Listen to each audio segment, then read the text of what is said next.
Hello dear viewers, today I want us to learn manual design of beams in Excel. So this is called RCC E41 continuous beam. Don't worry about the name.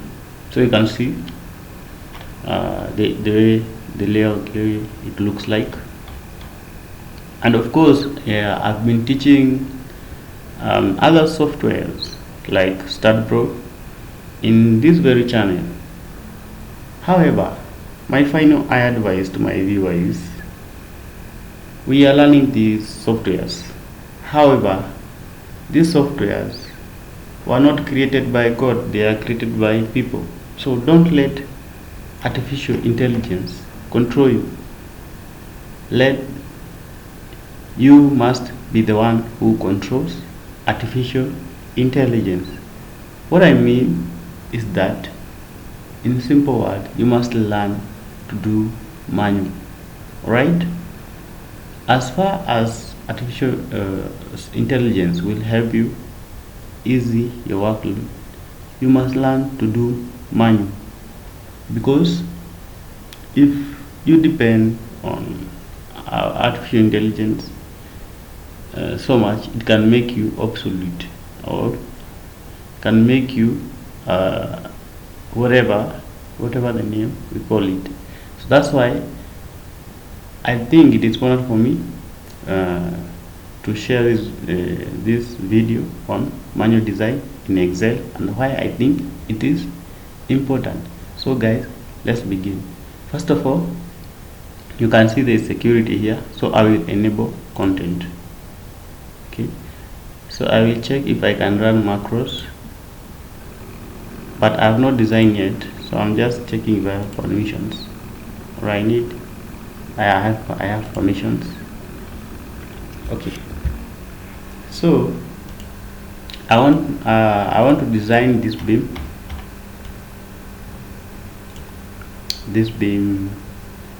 Let me design the most critical beam. So I will close this 3D model, which I have modeled here in Staad Pro.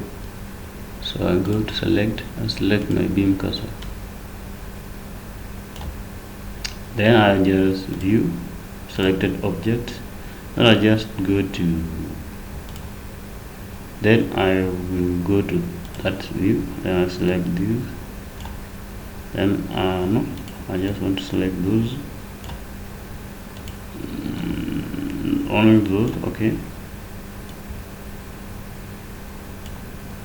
Then I go to selected object. Then I go to that view. So I want to design this beam. Alright, now if I go to the 3D view, if I go to 3D view, I see it's showing me the whole object. Now I should select only my entire here and go to the video. Then you see my beams there. They are 450 by 200.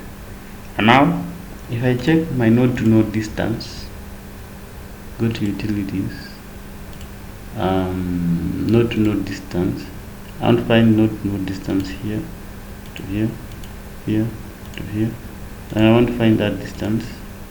So you can see it is 4.1, then 5.6, and then my you can see here I'm supposed to put my span, my depth of beam, my B1, B wind, my flange height, which is basically my slab depth, and the type, whether it is T beam, rectangular, or L beam. Alright, so I'm supposed to put my BF. So some things here are automatic. So how many spans do I have? So for this beam I have two spans. I have this and this span. Alright, so I have two spans. So this and this. So I will pick 4.1 for the first span. The second span is 1.7, and we'll check the node to node distance. 1.7,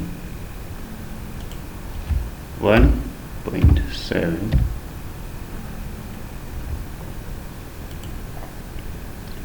Alright, and then for 50, then B is basically the width of the beam, which is basically 200. Then 200. Alright, and of course my slab is, and of course this one I'll change. So you see, this one is red, means there's an error, so we need just to confirm it is with this, so it just be equal to 200. Then this one can make it just around 480, because you can see here is 487, now 480. Alright, now my story height is 2.85, and then I have columns. My column here is 350 by 250, so I put 350 by 250. And the other is also 250, now 350 by 250. The other one is circular, but it's 300. Just put 200 by 200. Right.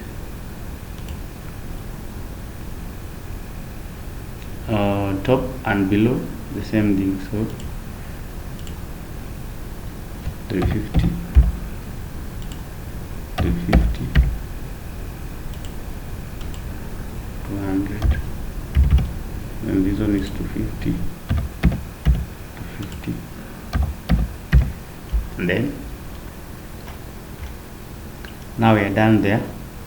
Now basically means the height of my column, and of course this is the first floor, so there's a column above and column below.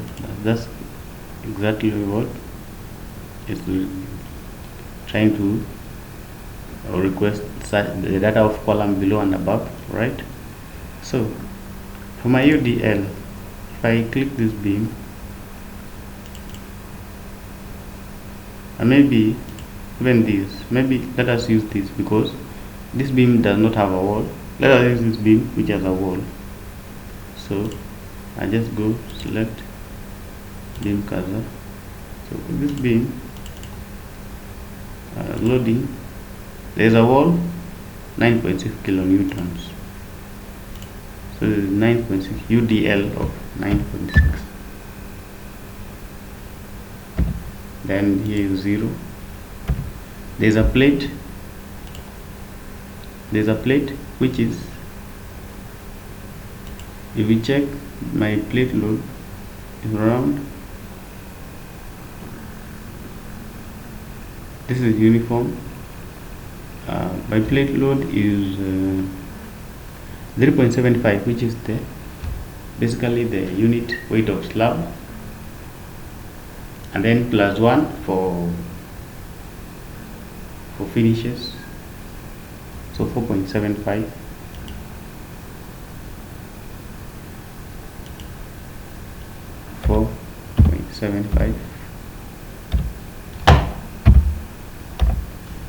So it has, my plate 1 also has an imposed load of 4, the same thing for plate 2, because I can see I have a plate here and a plate here. Basically is the slab. Basically remember you model plate before you load it, then it will be slab. So of course 4.8, then 4, then go the same thing. Span 2 also, span 2 now does not have a UDL, it's 0, but it has a plate on both sides. Also with the same UDL and impose load 4.8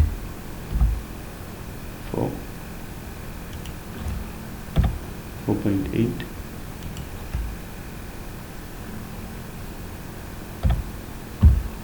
and then 4. Now you can see my result status is okay. So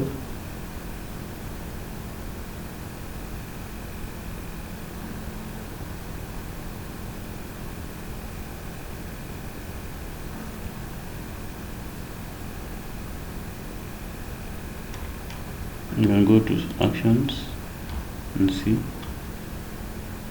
We can go to spans.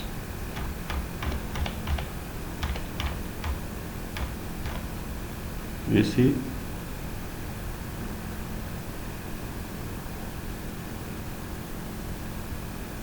our top steel and bottom steel.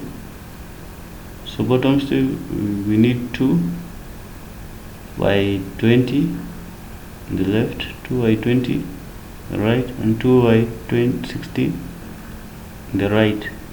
So we'll pick this one, or maybe this one which is critical.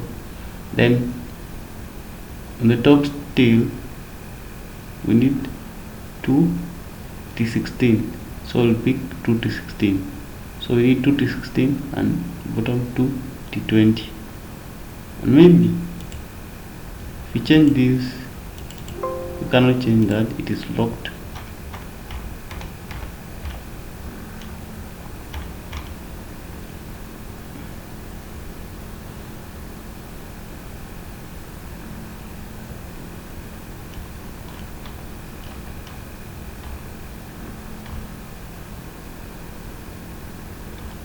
So we can come here, maybe check if there's any way we can change, because I need consistency. I need to use T16 in all my beams. So maybe to work my way around, I could just try and increase the depth, maybe to 550. Okay.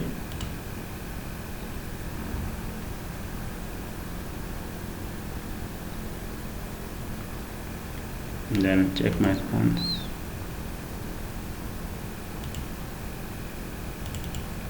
Now this I need to be 16. See if it will pass. It passes. Then 16. Then this one 16. 16. So we can see that now 2 T16 has passed, 2 T16 on top and 2 T16 on bottom. So our size will be, for span 1 will be 550 by 200 and 450 by 200.